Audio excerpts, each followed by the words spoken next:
Yes, we will podcast that interview in full and we'll also put it up on social media as well in detail, audio and visual as well. The key points raised by Dr. George Leslie, born and raised in India, spent 27 years of his life living in Enniscorthy and coming in and joining us live in studio to share his views on the concerns being raised within the Indian community and what honest and forthright and upfront views they were as well.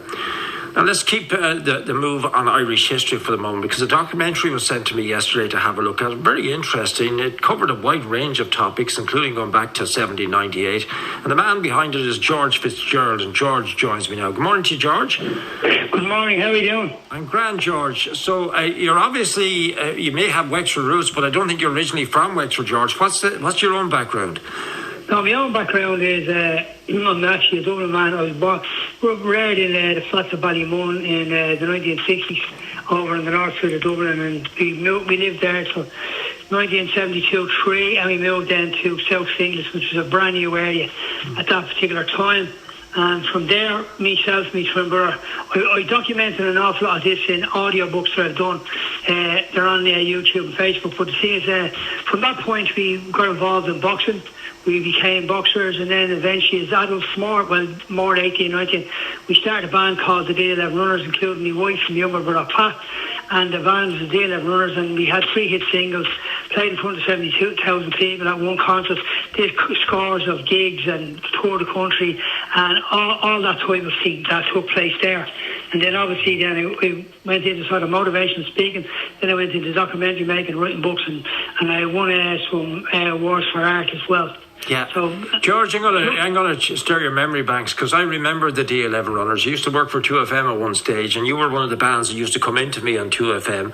And I also remember you actually did a bit of a cameo in The Commitments as well, didn't you? Yeah, there was that little scene where Ken McCluskey, a member of our band, he was the guitarist in the film The Commitments. Yeah. He was cast in that Boyle Parker. And we got that little cameo role thing at the end of one of the last scenes. Most of us were visual for a few seconds anyway, put it that way. We're there, you know. Alan Parker actually personally asked for us back then would be interested in auditioning for it. I met him, Alan Parker, and I would have been sort of in all of them, because he directed Midnight Express, I think it was, back then, and films like that, you know. He passed away there about 2 years ago. Yeah, so look, that's part of the journey then. The D11 Runners, they were a cracking band. How long did you actually stay in existence for, George? Well, see, some people say there's some documentation on the internet which says D11 were a short-lived band. We hadn't that short-lived, because we started in 1984, we would have been 84, and we would have been around, well, I'd have probably departed the band at a particular period, but there would have been still going around 1994, so you're talking about a 10-year period. And like, we were all kids from Finglas South. None of us had musical abilities. We didn't really learn anything sort of in the sense of we didn't go studying music or learning music. It was all basically learned as we went on and developed our own music. The irony is, here's the really strange irony, we had 3 hit singles by our own. When The Commitments came out, and the huge connection that we were supposedly responsible for basically inspiring this book by Roddy Doyle, and then inspiring the film, and then we became connected with the film itself, and then we are basically sort of pushed towards the uncovers of what was being planned, and it didn't work. All right. But now you had to adapt and you moved on. Talk to me about this documentary and how people can access it. It's fascinating. So there's beautiful voiceovers, wonderful footage of County Wexford, I have to tell you, with a huge emphasis on the sea. What's the central theme of your angle looking back on Wexford's history? What is it, George? Well, my central theme is this. The undertone theme is this, is that 1916 wasn't the only rebellion. You know, and that the family that everybody seems to sort of subconsciously think really was only over in the West. It wasn't, right? And the remarkable part of it for me is that it's a shocking story. Although I blend it in well, I tell the story that's not actually overly shocking. But the reality is, what the human beings are experiencing, the people in Wexford were experiencing through their history, was like very heavy. Like, punishment was really severe.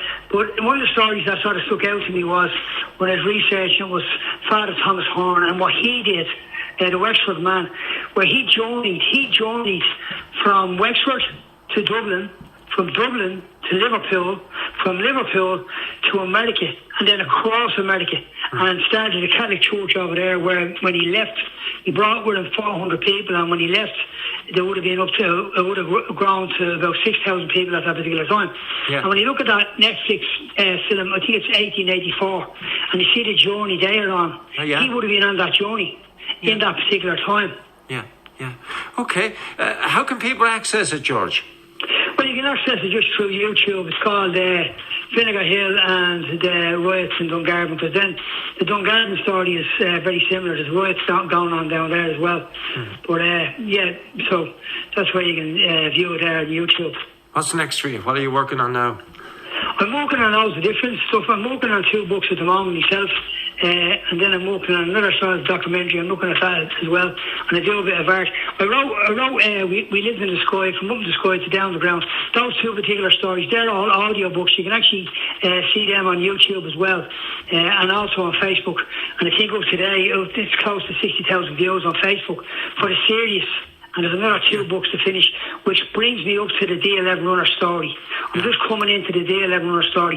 It was originally published under a title called Somebody Up There Likes Me Too in 2005 when I originally started writing.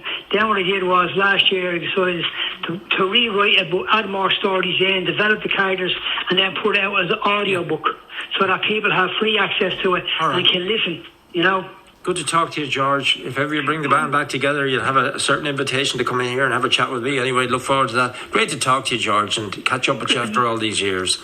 Great talking to you as well. And here's the thing, if I'm ever doing a documentary on D11 Runners, I'll contact you. Good man, George. I'll share a memory or two, that's for sure. George Fitzgerald there, his documentary there, an interesting take on Wexford history.